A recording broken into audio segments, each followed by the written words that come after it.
My family and I were dining at an upscale restaurant when my husband, Eric, decided to take charge of the reservation I had made for my dad's birthday. To my surprise, he brought along his own parents and then made a comment that stung. A single father like yours doesn't belong in fancy restaurants. He should stick to cheap pubs. Although I was upset, I chose to respond calmly. You do realize this restaurant is owned by my brother, right? I said. I'm Elizabeth, a 27-year-old office worker. My parents divorced when I was young, and my dad raised me on his own. They split because my dad was always working, and it took a toll on my mom.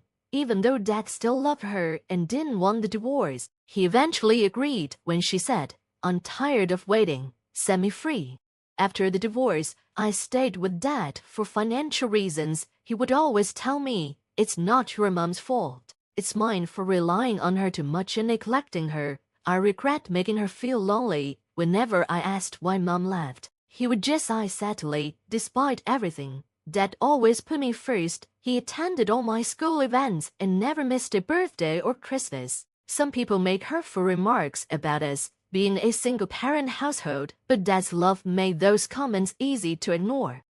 After the divorce, I occasionally saw my mom, but our relationship grew distant, especially after she remarried and had another child. Once I started working, Dad retired early to enjoy a quieter life. He had worked so hard to support me, and I wanted him to finally focus on his own interests. Although I live on my own now, I visit Dad frequently.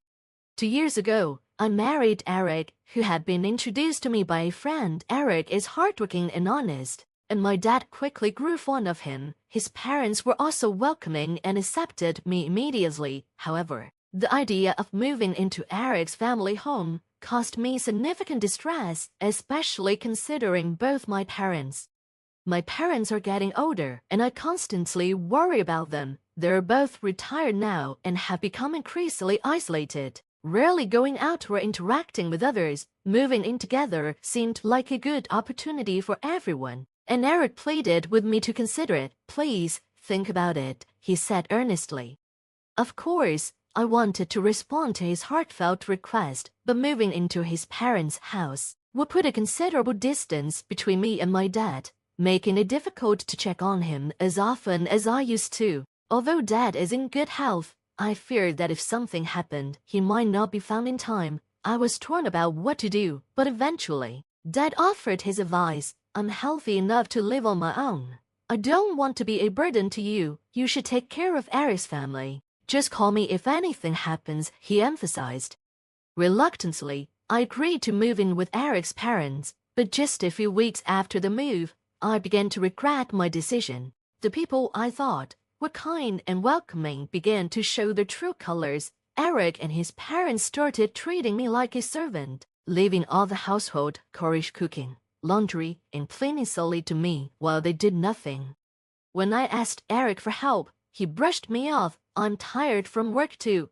Housework is a wife's job, right?" he retorted. My protests that I also worked fell on deaf ears. "It's different. You married me, so you should be devoted to me and my parents," he would say dismissively.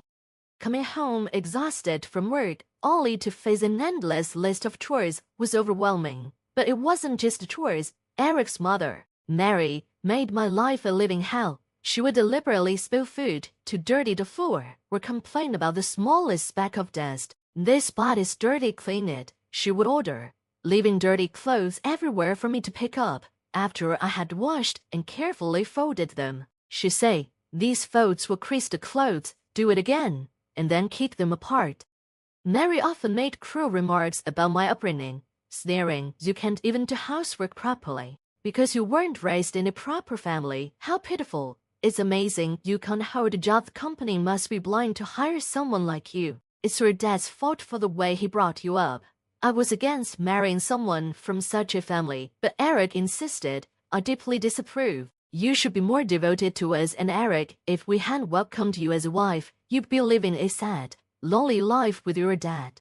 Hearing such insults about my dad made my blood boil, but I had to suppress the urge to lash out at Mary. The worst part was Dad John, my father-in-law, and Eric did nothing to intervene. Instead of supporting me, John would look at me with disdain. And Eric would even join Mary in mocking me. "Mom's right, you lack any gratitude toward us," he would say, echoing her sentiments.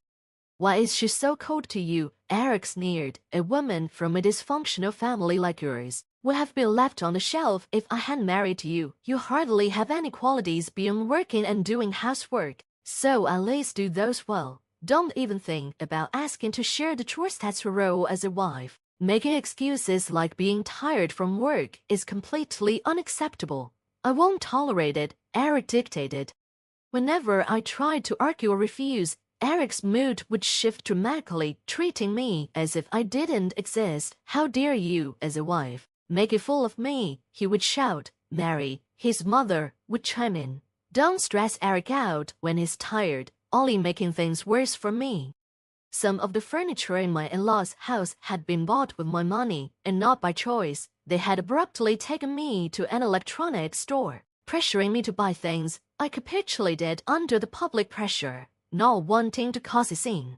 But the harassment didn't stop there.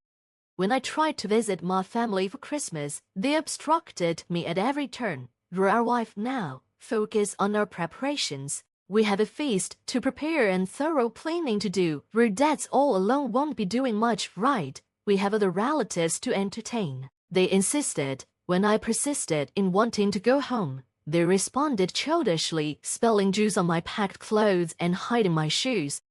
Facing daily complaints and harassment, I reluctantly gave up the idea of going back home. Unable to reveal the truth, I told Dad, "The in-laws' house is busy with Christmas preparations, so I'll stay and help. I'm sorry I can't make it back." Dad didn't blame me. "It can be helped," he said gracefully. "Don't worry about it. It's busier there with more people. I can't manage fine alone here," he comforted me. Eric's ongoing tyranny made me seriously consider divorce, but I was troubled about how to break the news to Dad, who was always so understanding and kind. Determined to celebrate my father's 60th birthday without causing him any pain, I secretly made a reservation at a renowned fancy restaurant. Knowing Eric and his parents might object, I simply told them I needed to return home briefly. They grumbled but accepted my excuse when I promised it would be just for the day. Dad was overjoyed when he learned about the restaurant reservation. "I'm so blessed to have such a wonderful daughter. Thank you so much," he said, and hearing his gratitude filled me with immense happiness. However, I never anticipated what would happen next. As we arrived at the restaurant and informed the staff about our reservation, we were met with a shocking revelation. There was already a reservation for 2 under my name, but 3 people were already seated. Confused, I went to check the reserved table and was stunned to find Eric and his parents sitting there. Eric looked up with a smug smile and sneered. "Too bad you can't outsmart us and dine fancy just by yourselves." The in-laws didn't even acknowledge us, engrossed in the feast they had presumably ordered for themselves. Dad, seeing Eric and the in-laws at the table, looked back and forth between us, clearly puzzled. He had only ever seen the pleasant side of Eric and his parents, so his confusion was understandable. Eric, suspecting something was up due to my cheerful demeanor about returning home, had secretly snooped through my phone. He discovered the reservation and preemptively ordered dishes for himself and his family to undermine our plans. With a triumphant expression, Eric began to mock us, "People from poor, single-parent households like you don't belong in fancy restaurants. Know your place and be grateful we're allowing you this much. You should go to some cheap pub instead," he said loudly, drawing annoyed glances from other customers. Oblivious to the discomfort he was causing, he remained smugly self-satisfied. Dad, seated next to me, was dumbfounded by Eric's audacity. I was at my wit's end. I knew Eric and his family were selfish, but I never imagined they would stoop to such shameless levels. My anger reached its peak, threatening to ruin this special 60th celebration. Suppressing my urge to shout, I calmly addressed Eric as he sat there smirking. "This is my brother's restaurant," I said firmly. "He invited us here to celebrate Dad's birthday." At my words, Eric and the in-laws, who had been disinterestedly eating, "From C, my brother," who had been listening to the conversation from the back of the restaurant, appeared with a deeply displeased expression. Although he had been taken by Mom during the divorce, unlike our estranged mother, he has always maintained and cherished his relationship with Dad and me. My brother owns the restaurant and had suggested celebrating Dad's 60th birthday here. He hadn't attended the wedding due to work commitments, but he had seen the photos and recognized Eric. Initially, he thought Eric and the in-laws at the reserved table were there to join the celebration with Dad. But seeing Eric mocking both me and Dad, and the in-laws not correcting him, my brother was furious. "How dare you speak to my sister and Dad like that?" he said, his anger palpable. "I regret allowing you to be a part of this celebration. Just because you're Emily's family, is this how you always treat her?" my brother demanded, his anger evident. "I prepared this celebration for my sister's wish to honor Dad, not for people who hijack it to frillo a meal. We'll celebrate Dad and my sister's occasion on another day. You'll be paying for what you ate," he declared firmly. Eric and his party began making excuses. "No, that's not it. We were really meant to celebrate," they protested, but my brother left them to the staff and came outside to join Dad and me. "I'm sorry for letting such people into the restaurant and ruining the celebration," he apologized as we headed home. I explained to Dad all the mistreatment from Eric and his family. After listening quietly, Dad said, "If you're unhappy in your marriage, there's no point in staying. Don't worry about me. Come back home." So, instead of returning to the in-laws' house, I went straight to my own home. Shortly after, my brother called to inform me that Eric and his family had caused a scene over the bill but had reluctantly paid when threatened with police involvement. Minutes later, Eric called, furious. "Where are you? You've embarrassed us. Send the money we paid," he yelled. "I will pay a penny of it," I retorted. "I'm done with you, and we will be divorcing. I've gathered evidence of the bullying, so be prepared."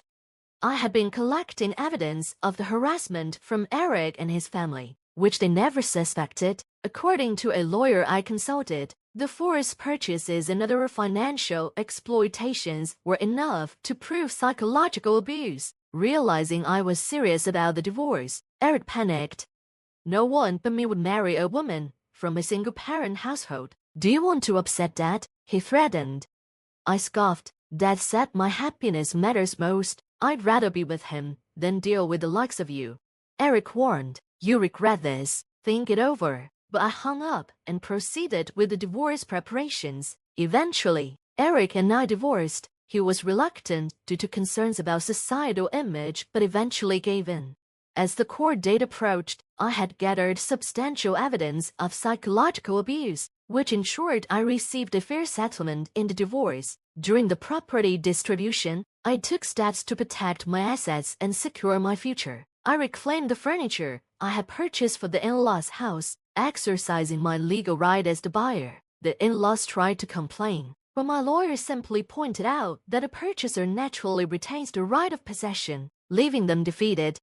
A few months after moving back to my parents' home, Eric reached out, seeking reconciliation. He explained that on the day of the incident at the restaurant, his boss and colleagues had been there for a work celebration. They overheard everything he said to me and Dad. His boss, who had grown up in a single-parent household, was deeply disappointed in Eric's disparaging remarks. As a result, Eric's promising career was jeopardized. He lost his standing and any chance of advancement, and his colleagues regarded him with contempt as a psychological abuser. Eric's troubles didn't end at work. The in-laws' household had become chaotic. Before the divorce, Eric and the in-laws had offloaded all household chores onto me. After the divorce, they were now bickering over who should do the chores, with Eric being pressured to buy new furniture to replace what I had taken and contribute more financially. Eric pleaded, "I was wrong. Elizabeth, I took advantage of your kindness too much. I've truly reflected and want to start over." But my feelings had cooled significantly. It seemed likely that Eric was facing increased pressure to manage household chores at the in-laws' place and was trying to offload some of their financial demands onto me. I firmly rejected his proposal. No way. I wouldn't get back with you even if you paid me. I can't see you changing back and exploiting me again once we're married. I was foolish not to divorce you sooner. Maybe Dad's 60th wouldn't have been ruined. We're divorced now. If you contact me again, I'll consult my lawyer, I said, then hung up the phone. The mention of a lawyer seemed to resonate, as I received no further attempts at reconciliation from Eric. And now, I'm happily living at home with Dad, and my brother occasionally visits, bringing gifts. His wife is pregnant, and he seems truly happy. Dad and I are both excited about the baby, while I'm not considering marriage anytime soon. If the opportunity arises, I'll be sure to choose